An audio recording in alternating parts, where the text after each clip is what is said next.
हरे कृष्णा कृष्ण कृष्णा हरे हरे, हरे राम राम राम हरे हरे। जय जय श्री चैतन्य जय हो नित्यानंदा, जय अद्वैत चंद्र जय गौर भक्त वृंदा।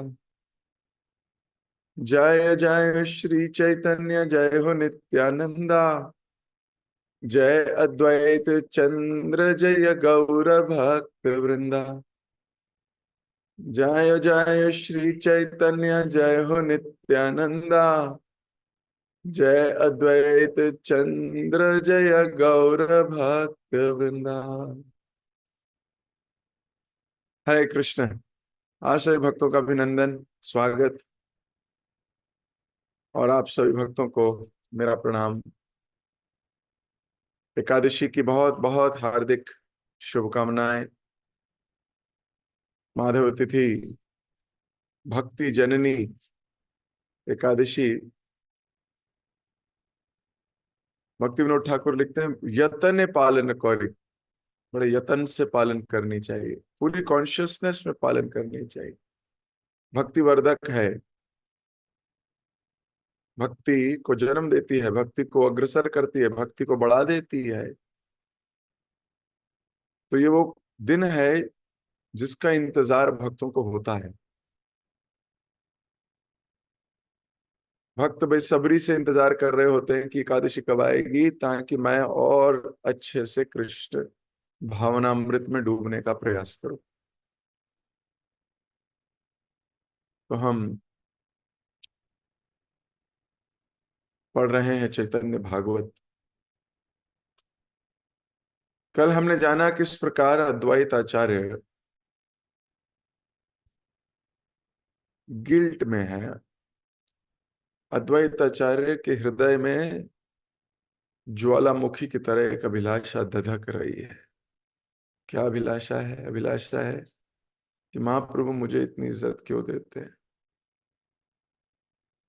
मैं तो उनका सेवक हूं। वो मुझे सेवक कब स्वीकार करेंगे? वो कब कहेंगे कि हाँ तुम मेरे दास हो?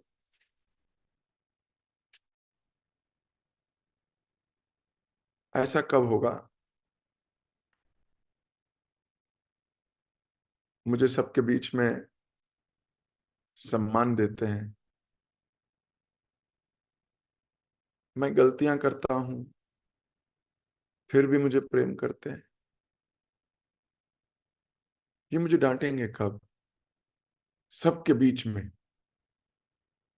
कब सबके बीच में ये स्वीकार करेंगे कि मैं इनका दास हूं? ये जब आते हैं मेरे पैर छूते हैं, मैं इनके पैर छूना चाहता हूं। ऐसे अद्वैताचार्य के हृदय में ये ज्वालामुखी जो कभी ना कभी तो फटेगा। इसलिए ज्वालामुखी कहा गया। नॉर्मल किसी भक्त के हृदय में कोई भावनाएं हो थोड़ी देर में समाप्त हो जाती हैं, लेकिन ज्वालामुखी समाप्त नहीं होते।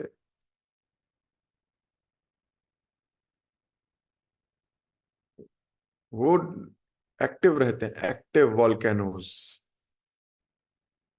एक होते हैं डोरमेंट वॉल्केनोज, जो फटफटा के समाप्त हो, खत्म हो चुका, उसके अंदर कोई मलबा रहा ही नहीं, निकल गया है सब फटने के बाद। लेकिन यहाँ इनको ज्वलंत कहा गया कि हृदय में ये भावना बनी रही। तो यहाँ तक हमने पिछली क्लास में डिस्कस किया था, आज हम यहीं से आगे पढ़ेंगे।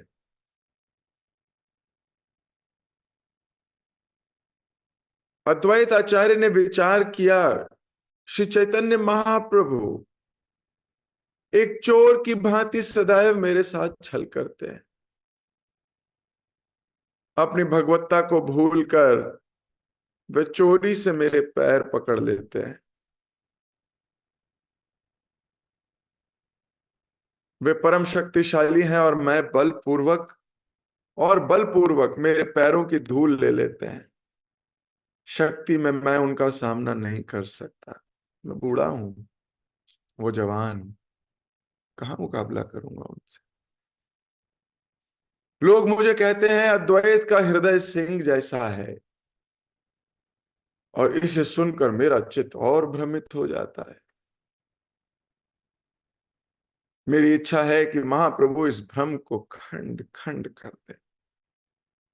लोग मेरी बहुत बड़ाई करते हैं, जिससे क्या होता है, मेरा घमंड बढ़ जाता है।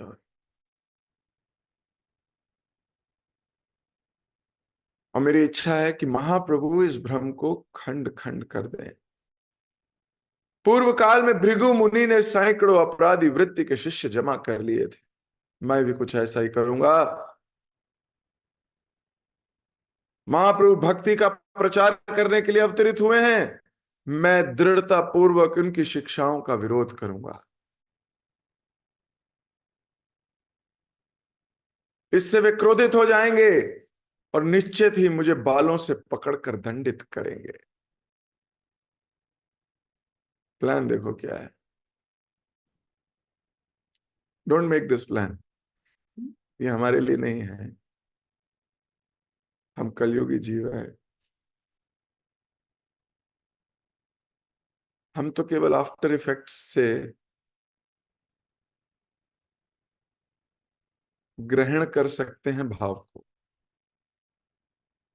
लेकिन हम सोचे हम भी महाप्रभु के विरुद्ध प्रचार करेंगे, फिर महाप्रभु आके हमें बालों से पकड़ के मारेंगे, तो हमें लगेगा हाँ मेरे हम उनके दास हैं। ये भाव ठीक नहीं, हम नहीं कर सकते। Okay, don't imitate this. लेकिन अभी अद्वैत आचार्य का तो यही भाव है।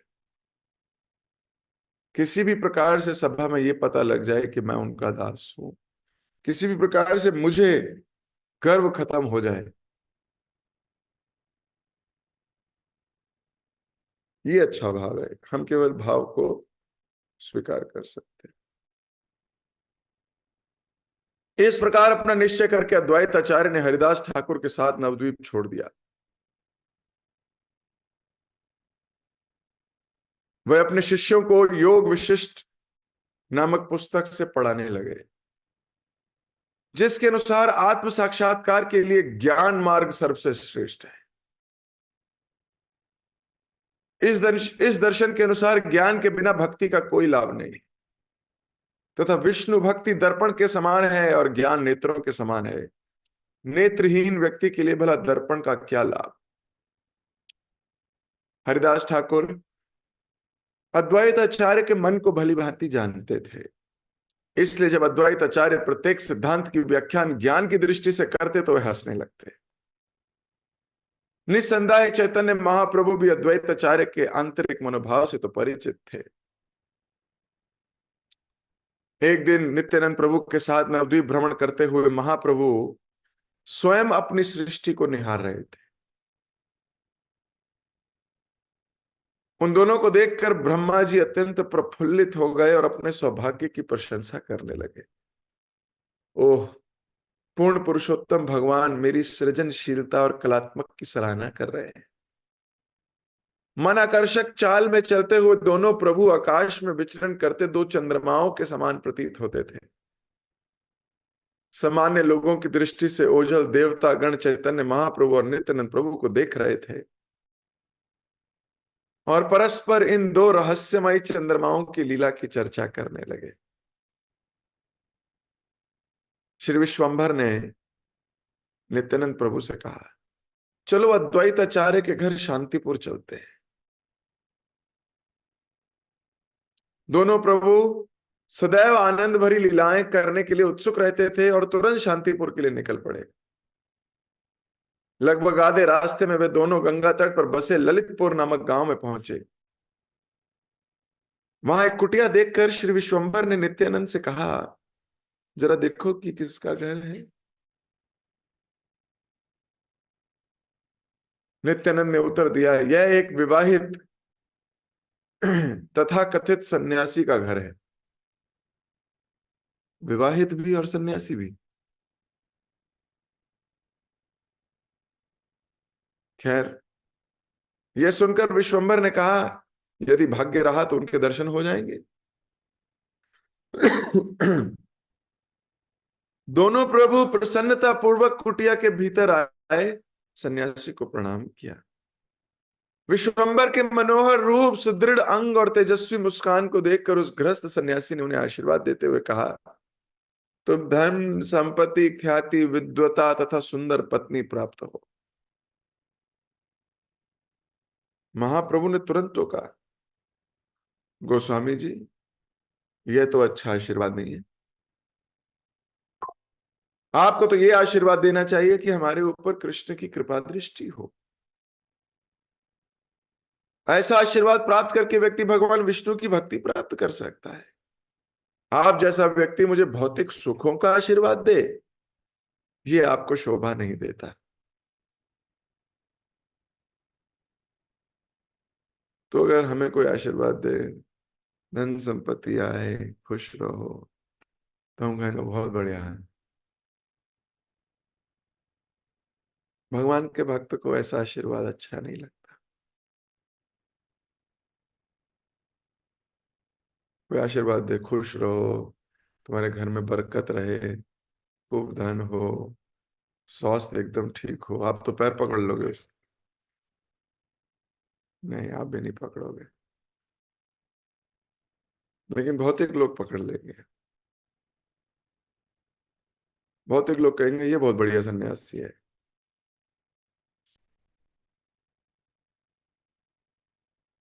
लेकिन आध्यात्मिक लोगों को ये पसंद ही नहीं आएगा।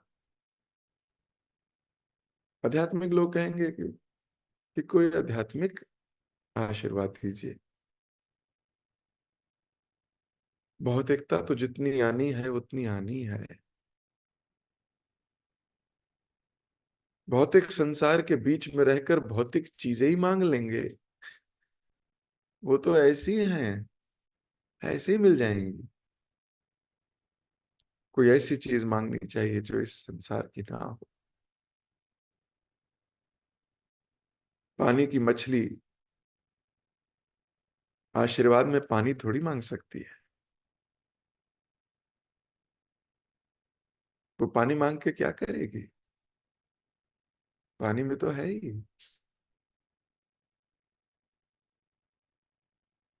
हम इस भौतिक संसार में हैं, भौतिक वस्तुएं मांग के क्या करेंगे? महाप्रभु ने तुरंत सन्यासी को टोक दिया, हर वो चीज जो कृष्ण से संबंध नहीं रखती, उस चीज को लेने का क्या मूल्य? उस चीज को लेने की क्या वृत्ति?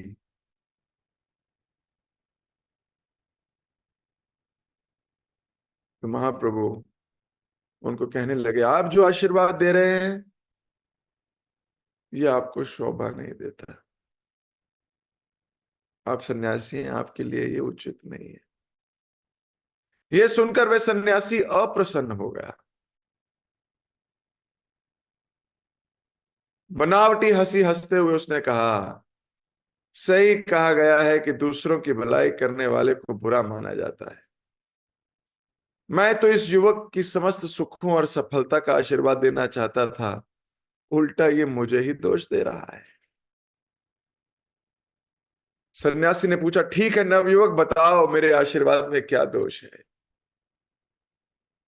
यदि इस संसार में जन्म लेने पर भी सुंदर स्त्री का भोग नहीं करा, धन संपत्ति जमा नहीं करा, तो जीवित रहने का क्या लाभ? सोचो क्या सन्यासी है। बोले, अगर जन्म लिया है और सुंदर स्त्री का भोग नहीं किया तुमने, धन संपत्ति जमा नहीं की, तो जीवित रहने का तुम्हारा क्या लाभ है? मैं तुम्हें आशीर्वाद देना चाहता हूं और तुम लज्जित होकर मेरी निंदा कर रहे हो।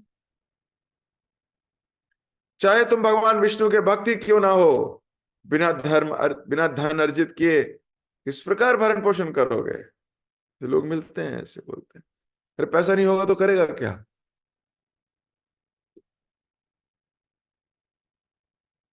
मिलते हैं आपको ऐसे लोग? या कभी अपने मन में ऐसा विचार आता है? लोग क्या मन ही बोल देता है कि भाई बिना पैसे के भक्ति नहीं होगी, पैसा तो चाहिए। कई बार भक्त बोलते हैं प्रभु जी पैसा चाहिए, यात्राओं में पैसा लगता है, भगवान के मंदिर में दान देने में पैसा लगता है। तो वास्तव में वो ये नहीं कहना चाहते। वास्तव में और भी बहुत कुछ जगह पैसा लगता है।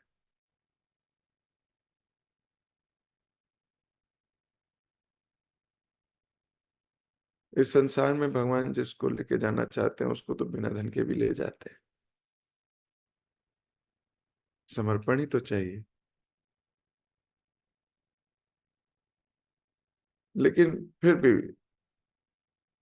अभी हमारी कॉन्शियसनेस इस प्रकार का विचार करती है तो कोई प्रॉब्लम नहीं है। हायर कॉन्शियसनेस क्या कहती है आगे चैतन्य महाप्रभु सुनाएंगे। तो अभी तो वो सन्यासी क्या कह रहा है, धन चाहिए, हर चीज के लिए धन चाहिए। क्या बिना धन के भक्ति कर लोगे? ये सुनकर महाप्रभु मुस्कुरा दिए और उस सन्यासी की निपट मूर्खता पर अपना हाथ सर पर रख लिया महाप्रभु ने। तो हर कोई व्यक्ति जो ऐसा सोचता है,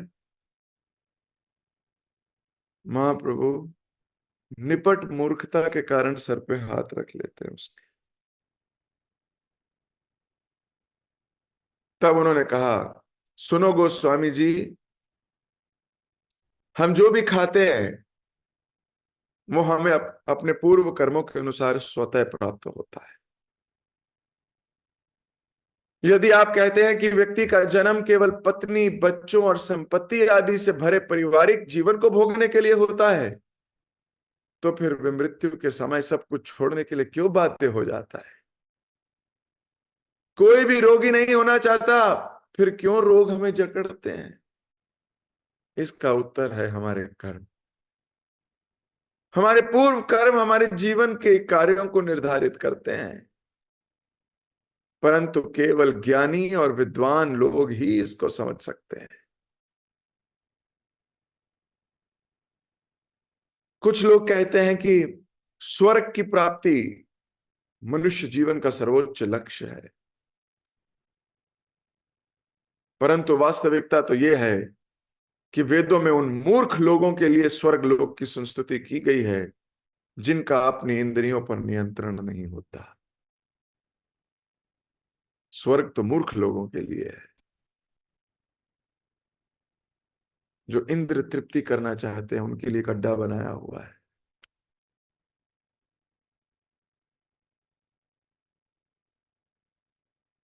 संसारिक लोग भोग विलास से आसक्त होते हैं। किसी भी पथ पर ना चलने से अच्छा है कम से कम शास्त्र सम्मत भोग विलास ही कर ले।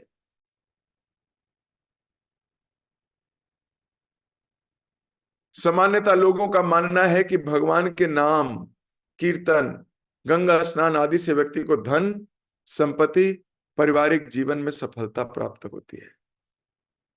भोग विलास के लिए कर्म कांड करते समय अपरिहार्य रूप से उन्हें नाम, कीर्तन तथा गंगा स्नान करना पड़ता है, और इस प्रकार धीरे धीरे शुद्ध होकर वे भगवत भक्ति की दिशा में प्रगति करने लगते हैं।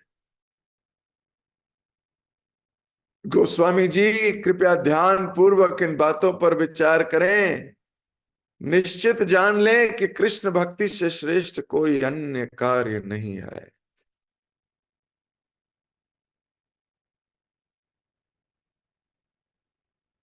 अब सन्यासी को समझा रहे हैं महाप्रभु, और सन्यासी कह रहा है,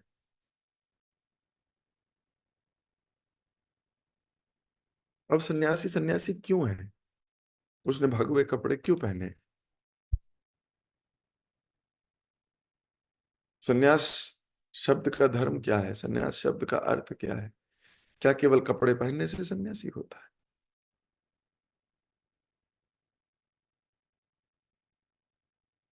अब उस सन्यासी को कृष्ण भक्ति है ही नहीं। उसके लिए भोग विलास,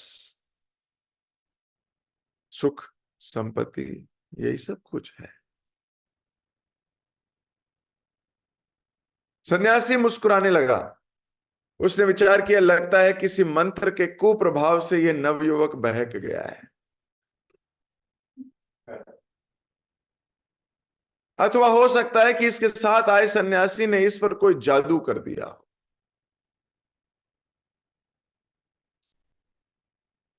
तो महाप्रभु अपना काम नहीं छोड़ रहे, सन्यासी भी अपना काम नहीं छोड़ रहे। वो सोच रहा है बहक गया लड़का, कृष्ण भक्ति कृष्ण भक्ति कृष्ण भक्ति कर रहा है, लगता है जादू पादू कर दिया किसी ने इसके ऊपर।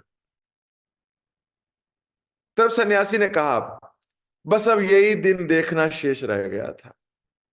एक दूध पीता बच्चा आज सिद्ध हो गया है कि मैं कुछ नहीं जानता। मैंने अयोध्या, मथुरा, बद्रिकाश्रम, गुजरात, काशी, विद्यानगर, लंका, अन्य स्थानों की यात्रा की है, परंतु फिर भी मुझे अच्छे बुरे का भेद नहीं पता। अब ये बालक मुझे ज्ञान देगा? देखो अहम आ गया। अब ये जो अहंकार है, ये व्यक्ति को भगवान से भी ज्ञान लेने में रोक देता है। और किस चीज का अहंकार है? अपनी भक्ति का। मैं काशी गया, मैं यहां गया, मैं उधर गया, मैंने ये देखा है, मैं बूढ़ा हूं, मैं सन्यास हो गया, ये बच्चा समझाएगा मेरे को? अहंकार व्यक्ति को समझने नहीं देता, भगवान के विषय में समझने नहीं देता। हाँ, किसी को भी आध्यात्मिकता नहीं पता,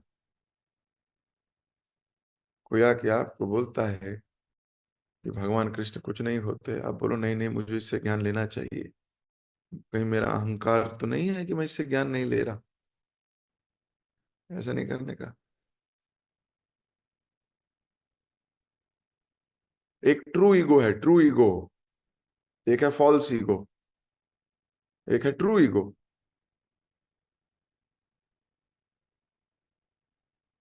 हम कृष्ण के भक्त हैं, इस पे हमें अहंकार है कि हम दास हैं। That is our true ego, that we are servants. Now we want to be the best servant, we want to be the good servant. ये लड़ाई जिंदगी भर चलनी है, लेकिन हम इस टाइटल को कभी जीवन में छोड़ने वाले नहीं।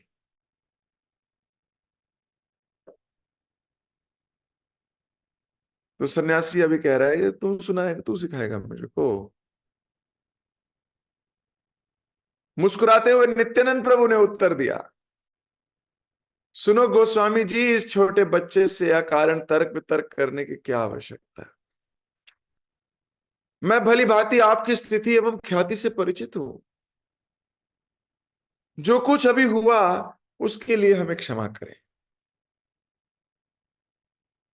इस प्रकार प्रशंसित होने पर सन्यासी प्रसन्न हो गया और अतिथियों को कुछ भोजन दिया।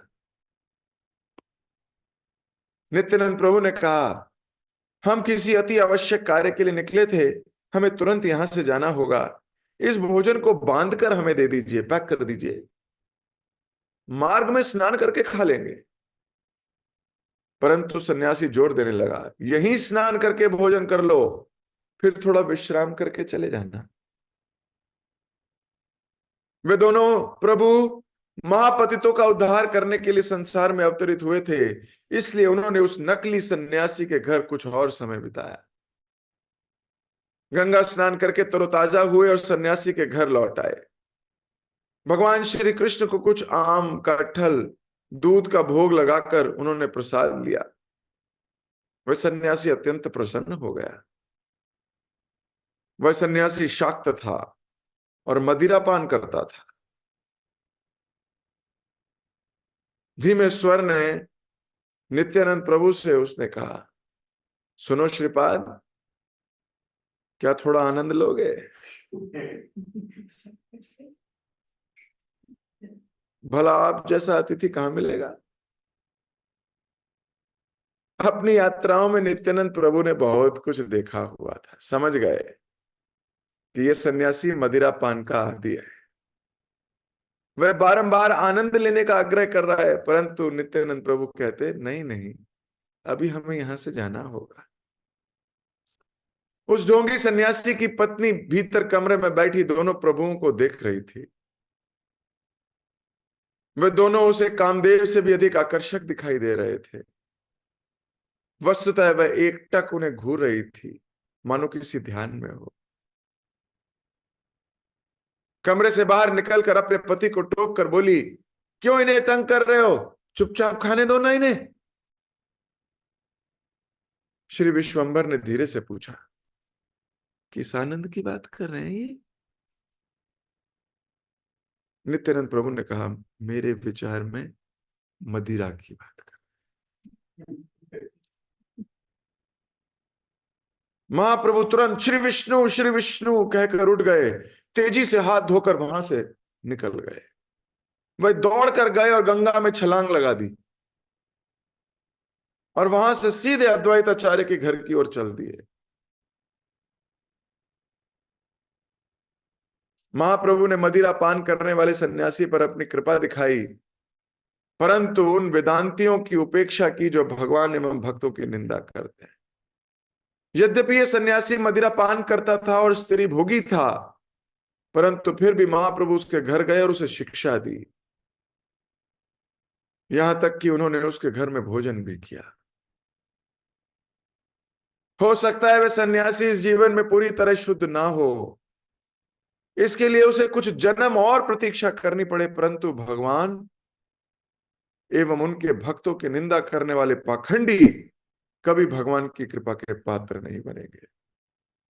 दारू पीने वाला पे कृपा हो सकती है, लेकिन जो निंदा करता है वैष्णव की, उस पर कृपा नहीं हो सकती।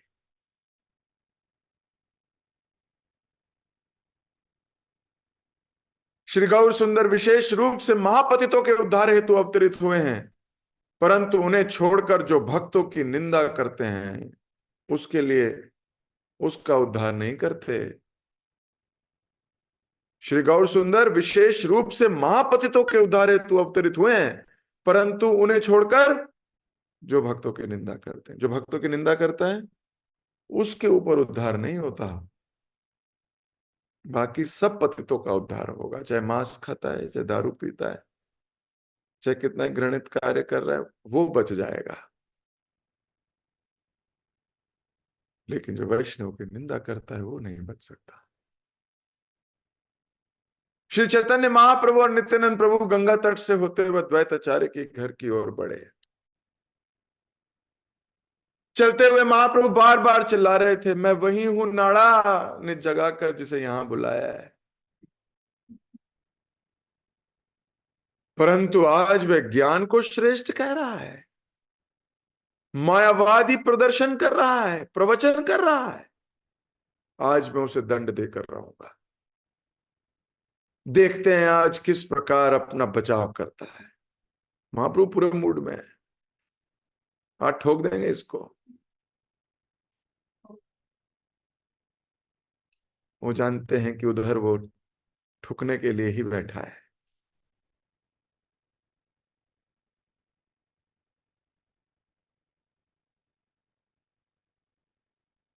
महाप्रभु इस प्रकार बोले जा रहे थे, नित्यानंद प्रभु मन ही मन मुस्कुरा रहे थे। अब नित्यानंद प्रभु को पता है कि भी बोल रहे हैं, वहां जाके फिर प्रेम भाव जाग जाएगा। बोल लो, तुम बोल लो। मैं कई बार भक्त क्रोध में, उसको तो मैं ऐसे कर दूंगा, उसकी तो मैं ऐसे, फिर उनके सामने जाता है, मैं छोड़ो यार, बच्चा ही है ना, कोई नहीं, भक्ति कर रहा है, प्रयास कर रहा है, चलो क्षमा करता हूं, ऐसे मूड बदल जाता है। तो आप नित्यानंद तो हंस रहे अंदर ही अंदर, प्रेम उन्हें मालूम है बहुत प्रेम करते हैं एक दूसरे। ये प्रेम ना बड़ी अमेजिंग चीज है। ऊपर से भले ही क्रोध प्रतीत होता हो, युद्ध प्रतीत होता हो, लेकिन हृदय में, हाँ, अब ये द्वैताचार्य की पिटाई होगी, लेकिन वो पिटाई भी प्रेम के अधीन है।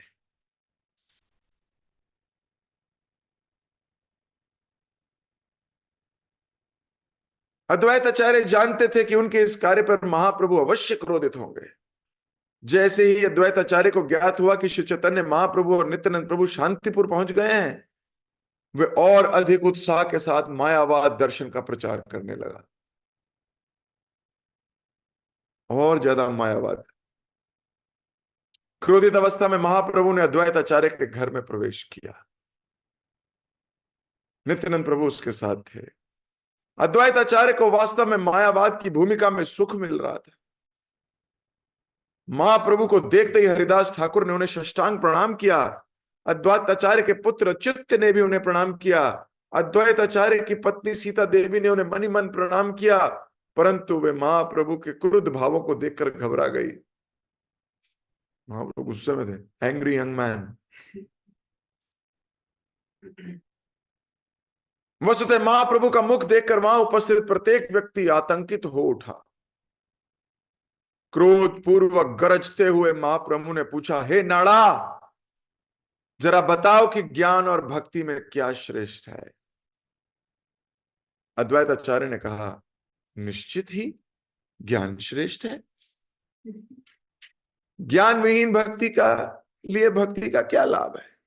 ये सुनते ही महाप्रभु क्रोध आवेश में आके पागल हो गए। उन्हें अपने आसपास का कोई भान नहीं रहा। अद्वैत आचार्य को आंगन में घसीट लाए, धरती पर पटक पटक कर मुट्ठियों से पीटने लगे।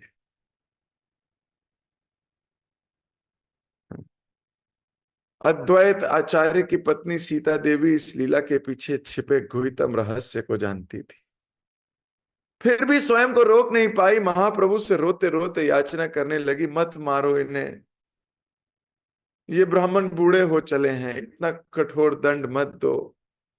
यदि इनकी मृत्यु हो गई तो तुम्हारे ऊपर इसका आरोप लग जाएगा।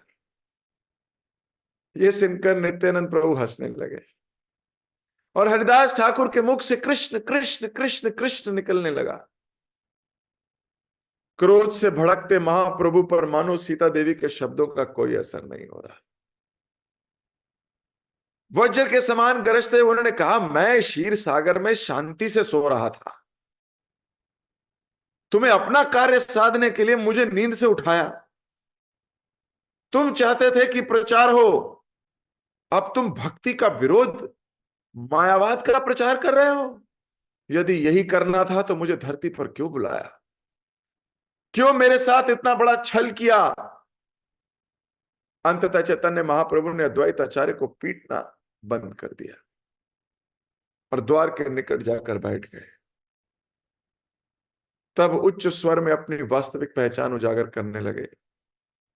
मैंने ही कंस एवं असुरों का वध किया, मैंने गोवर्धन उठाया, मैंने बलि से सब कुछ छीना और फिर उनको समर्पण को देखकर उन्हें आशीर्वाद दिया। अपने भक्त प्रहलाद पर कृपा करके मैंने हिरण्यकश्यपु का वध किया। महाप्रभु के मुख से विभिन्न अवतारों की बात सुन अद्वैत आचार्य आनंद के समुद्र में गोते खाने लगे। वास्तव में महाप्रभु से दंडित होकर वे बहुत प्रसन्न थे। तालियां बजाते हुए नाचने लगे। उन्होंने कहा, भगवान, आपने मुझे समुचित दंड दिया है। आज आपने सिद्ध कर दिया कि मैं आपका सेवक और आप मेरे स्वामी हैं। द्वैताचार्य की जय। आज आपने सिद्ध कर दिया, क्योंकि स्वामी ही सेवक की पिटाई करता है। अगर कोई सेवक गलती करे और स्वामी उसकी पिटाई ना करे, दंड ना दे उसको, तो इसका मतलब अभी स्वामी ने उसे सेवक माना नहीं है, अभी तो औपचारिकता है। अपराध करने पर भी ही ओके, नो प्रॉब्लम, ठीक है, जाओ। अभी स्वामी और सेवक का भाव नहीं है। अद्वैत आचार्य आज बहुत प्रसन्न है। सारी प्लानिंग कामयाब रही। पिटाई खाकर जो आनंद का अनुभव हो रहा है अद्वैत आचार्य को, वो दिव्य आनंद बहुत टेस्टी है। लेकिन हमें इस लीला को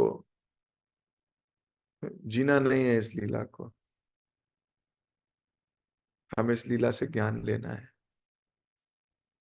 कि जब हमारे स्वामी हमें डांटते हैं, हमारे गुरु हमें डांटे, हमारी अथॉरिटीज हमें डांटे, तो हमें क्रोधित नहीं होना चाहिए, हमें हंसना चाहिए, मुस्कुराना चाहिए कि वे हमारे स्वामी हैं। एटलीस्ट उन्होंने मान लिया है कि वो स्वामी है। हम ये मनवाना ही चाहते हैं कि वो हमारे स्वामी है। हम स्वामी नहीं हैं, हम स्वामी नहीं हैं, हम दास हैं। और इस भाव को हमेशा अंगीकार करके जिए कि हम दास हैं। जिसकी प्लानिंग होगी कि वो बताए सबको कि वो स्वामी है, वो कुछ और करेगा, सच्ची बात है। और जिसकी प्लानिंग होगी कि हम दास हैं, वो हर वो कार्य करेगा जो एक दास को करना चाहिए। वो गिर जाएगा चरणों में दासत्व को स्वीकार करता हुआ। तो इन्हीं बातों के साथ मैं अपनी वाणी को दे रहा हूं विराम। इसी लीला को आगे चर्चा करेंगे कल। जगत गुरु शिल प्रभुपाद की जय। श्री चैतन्य भागवत की जय। श्री वृंदावन दास ठाकुर की जय। हरे कृष्ण। किसी भक्त का कोई प्रश्न, कोई टीका या टिप्पणी? यस बिल्कुल।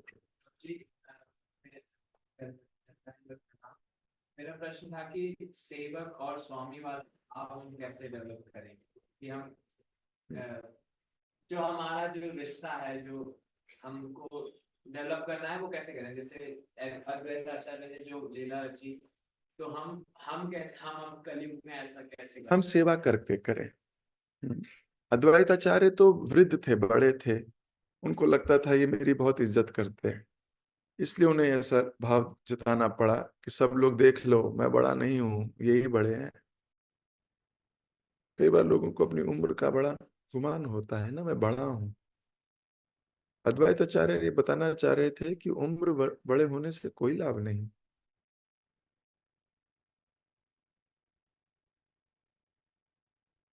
रावण अगर उम्र से बड़ा होगा तो क्या जाके पैर छूओगे उसके? नहीं नहीं, आप मेरे स्वामी हो क्योंकि आप बड़े हो, मुझे ज्ञान दीजिए। नहीं सुने, उम्र बड़े होने से नहीं होगा।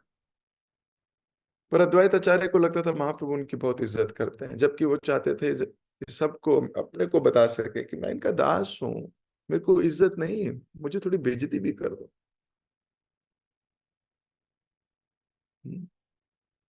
हम ऐसा भाव ला सकते हैं कि हम हमेशा दास के मूड में रहें, हमें मास्टर मूड नहीं चाहिए, हमें दास का मूड चाहिए। दास का मूड क्या है? सेवा करना। हर एक की सेवा अलग अलग है। मेरी सेवा हो सकती है आपको ज्ञान देना, मैं अपनी सेवा कर रहा हूं, मैं भी सेवक हूं। मेरी सेवा है सबको उचित मार्ग दिखाना। मेरी सेवा है, किसी की सेवा है कि उसको बर्तन साफ करने, ये उसकी सेवा है। किसी की सेवा है मंदिर में झाड़ू लगाना है, उसकी सेवा है। किसी की सेवा है मंदिर में भगवान को वस्त्र पहनाना, ये उसकी सेवा है। कभी कभी सौभाग्य से हमें भी ऐसी सेवा मिलती है, भगवान के लिए झाड़ू लगाओ, भगवान के मंदिर मार्जन करने में सहायता करो, इत्यादि इत्यादि। तो हम सेवक हैं, हम सेवा है। जैसा अथॉरिटीज कहेंगी करते चले जाओ, यही सेवा है। ये मूड डेवलप करना है। तो सेवक का मूड कैसे डेवलप किया जा सकता है? सेवकों के साथ रह के। आप अगर स्त्री लोलू लोगों के साथ रहोगे तो आप भी स्त्री लोलू हो जाओगे। आप शराबियों के साथ रहोगे, आप भी शराबी हो जाओगे। आप भक्तों के साथ रहोगे, आप भी भक्त हो जाओगे। तो ये तो हमारा डिसीजन है।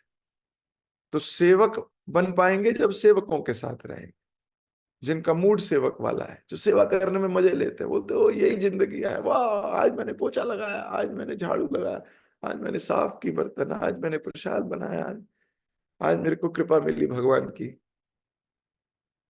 आज मैंने भगवान की प्रसन्नता के लिए, भक्तों की प्रसन्नता के लिए चप्पलों को सही से लगाया है, मेरे बहुत मजा आया मेरे को। तो सेवकों के साथ रहोगे, वो उस सेवा के पीछे का महत्व बताएंगे। ठीक है, ऐसे हम सेवा मूड डेवलप कर सकते हैं। ऐसे लोगों के साथ रहोगे जो हीरो बनना चाहते हैं, तो हमारे अंदर हीरो वाला मूड आएगा, सेवा वाला मूड नहीं आएगा। ठीक। यस माता जी। मुझे मेरा क्वेश्चन पहली क्लास से है। तो जो चेतना नहीं चलती है, ये अप एंड डाउन होती रहती है, मतलब इसको हम एक जैसी नहीं स्थिर रहेगा, कोशिश कैसे कर सकते हैं कि इसको बहुत ज्यादा डावाडोल। चेतना डावाडोल इसलिए होती है क्योंकि हम भक्तों से दूर रहते हैं। जब भक्तों के साथ रहते हैं चेतना हाई रहती है, जब भक्तों से दूर चले जाते हैं चेतना छोटी हो जाती है। तो ये भी आपकी चॉइस है। साथ में रहोगे तो चेतना बनी रहेगी। अब केवल बॉडी से ही साथ नहीं होता है, माइंड से भी साथ होता है। मेंटली भक्तों के साथ रहो तो चेतना बनी रहेगी। हम मेंटली भौतिक चीजों का संग करते हैं, चेतना दूषित हो जाती है। It is our own decision. ठीक है। ओके। जगत गुरु श्रील प्रभुपाद की जय।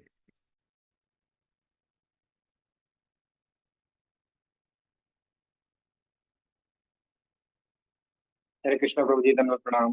थैंक यू सो मच प्रभु जी, बहुत सुंदर क्लास के लिए। आज की जो लीला आपने बताया सन्यासी और महाप्रभु का, बहुत ही सुंदर था। उसमें से हमें बहुत सारे लर्निंग मिला। जैसे कि आपने बताया कि कोई हमें अगर आशीर्वाद दे धन संपत्ति का, भौतिक चीज का बढ़ जाए, ये अच्छी आशीर्वाद नहीं है। क्योंकि भौतिक संसार में रह के तो भौतिक चीज तो हमें ऐसे ही मिल जाते हैं। और आपने ये बताया कि हमें आध्यात्मिक आशीर्वाद चाहिए, जैसे कृष्ण प्रेम, कृष्ण भक्ति, ये हमें चाहिए। और आपने ये बताया कि लोग कहते हैं कि बिना पैसे के भक्ति नहीं होता, ये बहुत जगह सुनने के लिए मिलता है। तो आपने भी इसको बहुत सुंदर भाव में बताया कि जो धन संपत्ति होता है वो तो हमारे पूर्व जन्म के कर्म पे ही डिपेंड करता है। तो इसको खैर केवल ज्ञानी लोग और जो विद्वानी लोग ये समझ सकते हैं। और आपने ये बताया कि अहंकारी जो अहंकार है हमें भगवान से भी ज्ञान लेने से रोकता है।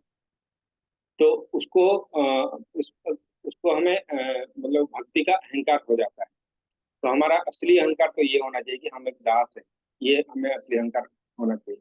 और आपने ये बताया कि दारू पीने वाले पे भी कृपा हो सकता है, पर जो वैष्णव अपराध या भक्तों की निंदा करता है तो उस पर कृपा नहीं हो सकता, उनका उद्धार भी नहीं हो सकता। और आपने ये बताया है कि हमारा भाव हमेशा एक दास का भाव होना चाहिए, हमें सेवक का मूड में ही रहना चाहिए और स्वामी के भाव के बिल्कुल नहीं होना चाहिए। तो सेवक की मूड हमेशा होने के लिए हमें सेवक का ही संग करना चाहिए। थैंक यू सो मच प्रभु जी। सभी भक्तों को भी धन्यवाद इतने प्रेम से श्रवण करने के लिए। हम प्रभु जी का धन्यवाद करेंगे एक बार हरे कृष्ण महामंत्र। Hare Krishna Krishna Krishna Hare Hare, Hare Ram Ram Ram. Thank you so much प्रभु जी। हरे कृष्ण।